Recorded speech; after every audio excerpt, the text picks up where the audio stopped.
And hello to all of you out there in podcast world. This is the Front Row Network. I'm your host, Brandon Davis, and this is our newest episode of Zone-i-Sodes, our walkthrough of the entire Twilight Zone canon. And I have here with me. I am Scott. Hi. Hi, we're continuing this journey. If you have just rejoined us recently, we once again thank you for sticking with us through 2018. It's been eventful for the both of us, but we are back and we're happy to be back. Why are you going to bring up old stuff? Just pretend it never happened. Okay, I'll go. We'll catch up in the next 2 years, I promise. All right. So we are discussing today episode 52, Penny for Your Thoughts. And it aired February 3rd, 1961 on CBS. And Scott, we will get started with your plot summary, and then I'll do what Rod said. Sure. Well, our good friend, the banker, is like every other hodrum office person we've ever seen on the Twilight Zone, and the fact that he doesn't like his job and his life is kind of boring. I have a feeling that Rod Serling has a thing against office jobs. So do I. So I agree with him, but it seems like Rod must have been pushing papers sometime in his early life or whatever. But so everything changes when he flips a coin into a box in order to buy a paper, and that coin winds up on its side rather than heads or tails. From that moment on, he learns that he can read people's thoughts. This continues on when he goes to work, where he finds out his boss is having an affair. He finds out one of the secretaries / assistants, they didn't really tell what her title was, is interested in him. And an older gentleman who's been working for the bank for over 2 decades is planning on robbing the place.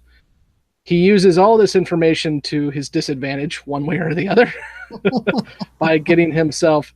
Well, he also realizes that a person getting a sizable loan is going to use it to bet the horses. That is where he finds himself in trouble the first time, losing that loan when he tells his boss that the gentleman is thinking about betting the horses. He then tells his boss that the older gentleman will be robbing from the bank at exactly 4:30. And when the gentleman comes out of the vault with nothing in his bag but a pair of socks and a sandwich, he's fired. But knowing that his boss is having an affair, and with the added thought courage of his soon-to-be girlfriend, he uses that information to get himself not only his job back, but a promotion. Him and the girl leave the office and buy a new newspaper, where he flips another coin into the box, causing his original coin to drop on its face and causing him to lose his powers. The end. And here's what Rod had to say. It's actually one of the shortest openings I think I've ever seen for a Twilight Zone episode. Mr. Hector B. Poole, resident of the Twilight Zone, flip a coin and keep flipping it. What are the odds? Half the time it will come up heads, half the time tails. But in one freakish chance in a million, it'll land on its edge. Mr. Hector B. Poole, a bright human coin on his way to the bank. First off, I had to test Rod on that 1 in a million chance. I did some research. I could not find anyone testing a quarter, which is what we see. Right. But a group of Harvard students did test nickels using a computer simulation, and they found that a nickel will land on its side 1 in 6,000 tries. So not a million. Not a million. And if you go out and buy about 6,000 newspapers, you too can read people's minds. Well, this episode isn't really 1 in a million either. So we'll. Oh, really?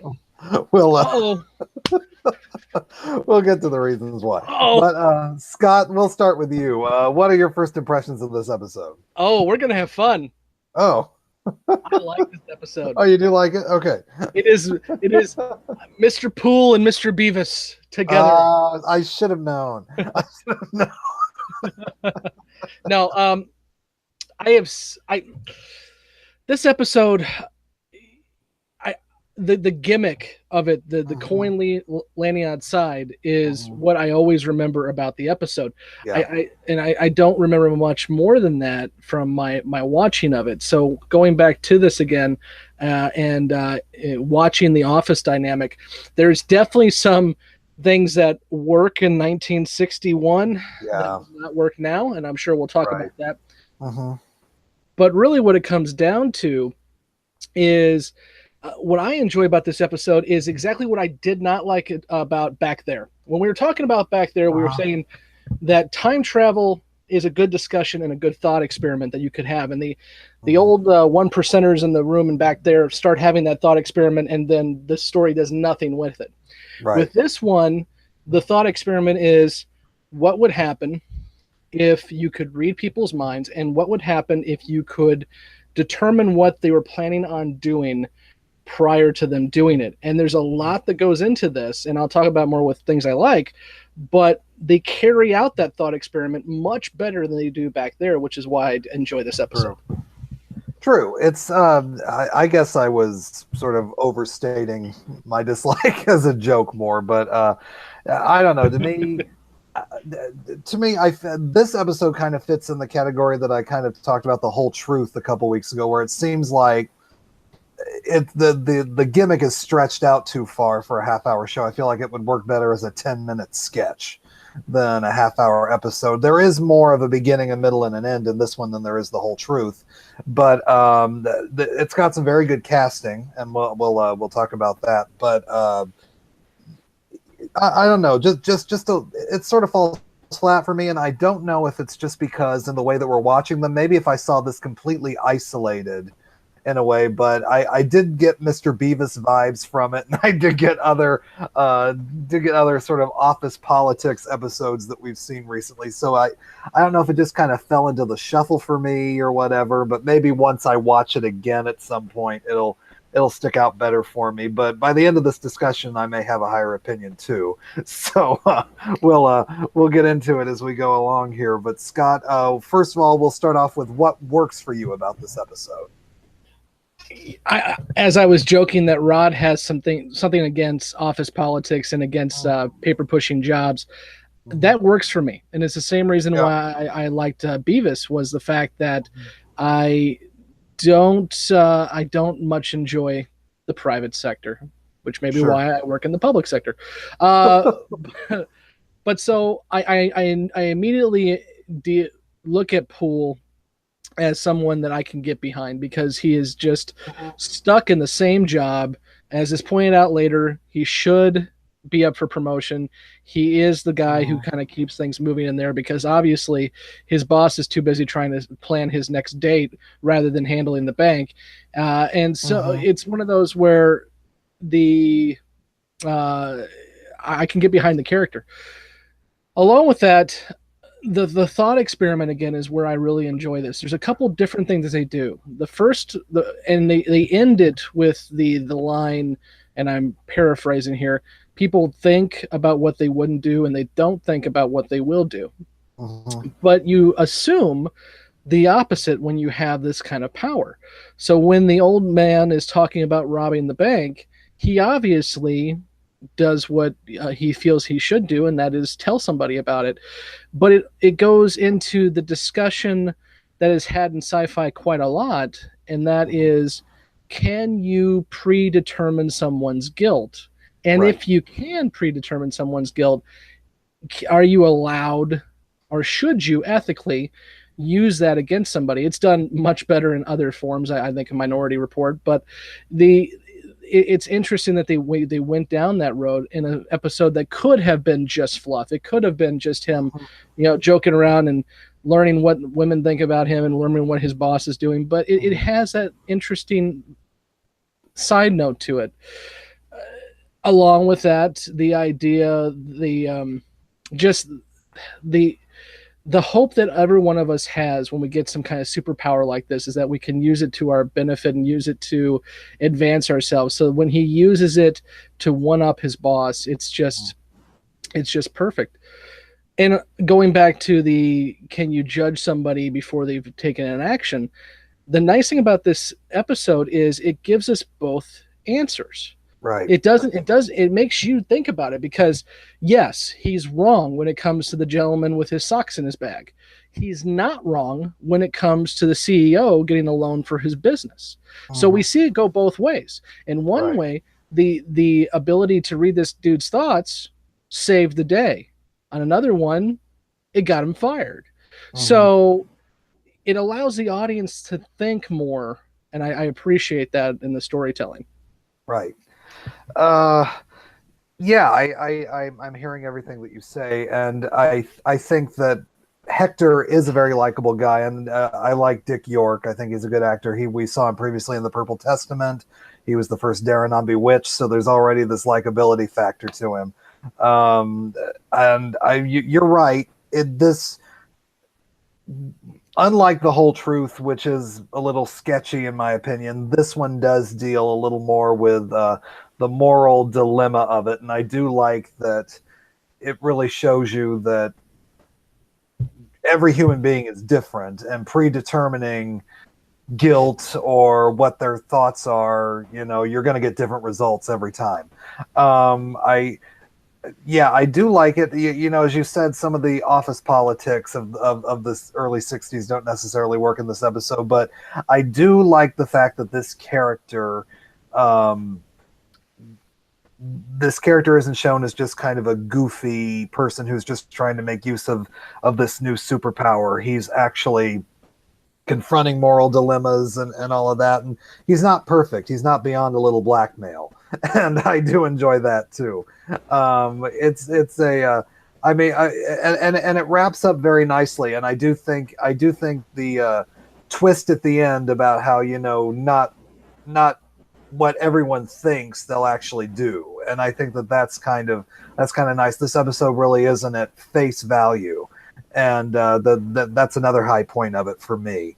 But yeah, really the casting and the fact that this episode doesn't necessarily take you where you think it's going to go is really sort of the major strengths of it for me. Any other major strengths that you find in the episode? I find this episode to be a little bit more adult than people give it credit for in just the final scene, because it is very obvious what him and his newfound friend are going to be doing. And I love the little play that they have at the end where he tries to kiss her in the public, and then he stops himself and they immediately rush down the subway. I'm like, for the 1960s, that's right. That's on the nose. Right. And that shows you how envelope pushing Rod was, and he worked within the censorship of the time to get the things that he wanted in. But yeah, I do like that this episode really, even though Hector at times does some questionably moral things, he does get this happy ending, and not every Twilight Zone episode has that, even though he loses his superpower, but who cares? He's got the girl. And, and the superpower was played as a curse. I mean, he used it to his advantage, but he did like the Superman thing where even though you're only hearing a few thoughts at a time of what people are doing, he is actually hearing everything. So he's hearing noise the entire time. Yeah. And so for him, the curse is over. So I do appreciate that they kind of play it off as, be careful what you wish for. Right. So Scott, let's go now to things that didn't work for you in this episode. #me too. Oh my God.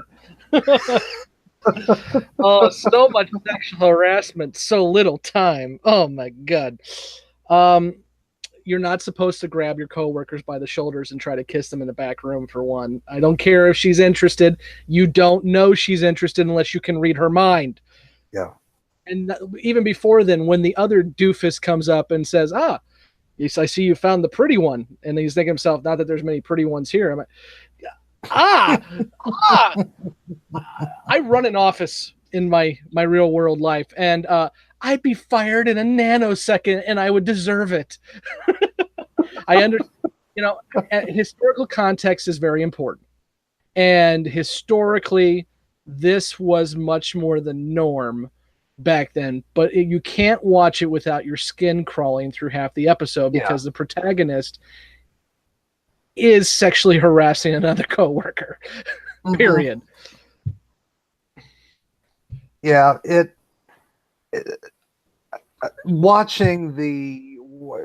watching classic television and movies like I do, you do see a lot of mores that we don't think of as the norm anymore, and some of it, which is done innocently in certain movies or TV shows, you can look by as saying, "Oh, it's a product of the time," and you've got to look at it through the glasses of someone who would be watching it in 1961 or 1950, whatever.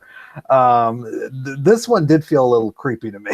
I just don't know if it's because we're so fresh and we're right in the midst of the Me Too movement here, or if I don't know. And also, it's weird. It's interesting that her name isn't really even given till the very end. She's kind of just this nameless female that they just kind of ogle from time to time. But it is a little uncomfortable, and that was part of it for me. But that isn't even really the major thing and this episode didn't really turn me off. It's just, I just feel that it kind of just sort of got shoved into the other Office category episodes that we've seen before. Or maybe it's just, it was a day when I was watching it that I had just, wasn't necessarily really finding anything that unique about it. But as we've talked more here, I can see the benefits and how it's a little more adult.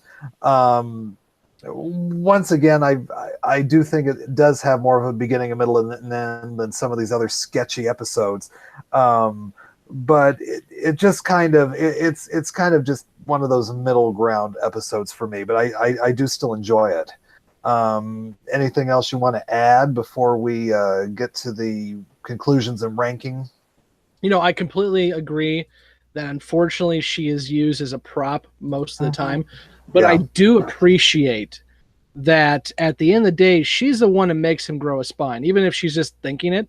Right. And at this point, she's in on the joke, so she's telegraphing what he should do. So I appreciate that it is her who forces the issue and tells him that you need to stand up for yourself. That's a nice little nod to the fact that a female character can do more. Unfortunately, it's lessened because of what she experiences going on, and that's the culture. So it's frustrating for the episode, and it definitely has a creep factor. But it's also frustrating that the society dealt with that, and obviously it's still dealing with that behind the scenes, and it's something that needs to be dealt with, period. Right. And watching something like this where we know that Rod Serling was this way ahead of his time, progressive, creative force, you can kind of put it in the right context. This episode wasn't even written by Serling, but it was written by one of his best writers, George Clayton Johnson. But you're never going to hit the bullseye all the time, and you're never going to depict everybody the way they need to be depicted all the time. But for what it is, this episode really is a step ahead of some of these other episodes that we've talked about recently, especially here in season 2. So as we get to the nitty gritty here with this episode, if you're just joining us for this episode, we rank them on a scale of 1 to 10, 10 being the very best the Twilight Zone has to offer, 5 being an average Twilight Zone episode, which compared to other TV shows might be their best. And number 1, which is something we hope to never discuss again. Or you just wait, sir. Season 2 has some things in store for you. Well, okay. Well, and apparently season 5 does as well. But we've got another year or two down the road. So, Scott, where do you rank A Penny for Your Thoughts? This is going to be heresy, I'm sure, because I gave Invaders a 7. But honestly, for me, I enjoy this episode more than I did Invaders, because there's more for me to grasp onto. I'm never really somebody who's the thriller horror type. I'm more of the character-driven piece, and again, the thought experiments really I enjoy. So I believe that this episode is an above-average episode. I also think it's a strong episode. I truly do, because it allows the audience to go along, and it makes you think more than some other episodes. So I'm gonna rate it higher than Invaders and give it an 8. Wow. I will not make the Twilight Zone purists as angry as you are. It's a good episode. It's a solid episode. I don't. I'm toying with if it's an average or if it's slightly above average. And as we've talked about it, and I see where it is more adult, I'm going to give it a 6. Okay. So it's above average, but it's still not quite as special as some of the other episodes. So we'll leave it at that. Sounds good to me. All right. Well, we're sort of right here in the middle of season 2, and we're working our way. We've got some really strong stuff coming up, and some really not so strong stuff coming up. But we'll have some good discussions here. Mr. Dingle is coming. That's all I'm gonna say. Yeah, Mr. Dingle is coming. But I will say, 2 of my favorite episodes of all time are coming up this season. Right. Right. Your favorite Burgess Meredith episode's coming up, isn't it? Yeah. The Obsolete Man. And then also another one's coming up that I think will probably get a 10 out of me. And I'll leave it for later. Very nice. Very nice. So before we sign off and before I give Rod's closing words, Scott, want to tell people where they can find us? You can find us at thefrontrowmoviereviews.com. You can email us at thefrontrowmoviereviews@gmail.com. You can also subscribe to our podcast on iTunes, on Stitcher, on whatever podcast app you're using by searching Zone-i-Sodes. If you could, please make sure you give us likes and reviews on that. We really get a lot in terms of reviews when it comes to search engine searches. So the more reviews we get, the more folks are going to be checking us out. So we really do appreciate that. And if you're watching us on YouTube, please make sure to hit subscribe and hit that notify button too, because Front Row goes live quite a bit. And with that notify button, you'll be told right when we go live, so you can join the conversation while we're having these discussions as well. And before we sign off, here is Rod's final words for this episode. One time in a million, a coin will land on its edge. But 1 in 6,000, Rod. 6,000. But all it takes to knock it over is a vagrant breeze, a vibration, or a slight blow. Hector B. Poole, a human coin on edge for a brief time in the Twilight Zone. And he got a slight blow. Oh, I had to. Odd verbiage, but we'll leave that to some English majors to decipher. But but as we sign off, I am Brandon Davis. I am fired. And we will see you on the couch. I'll be yours in.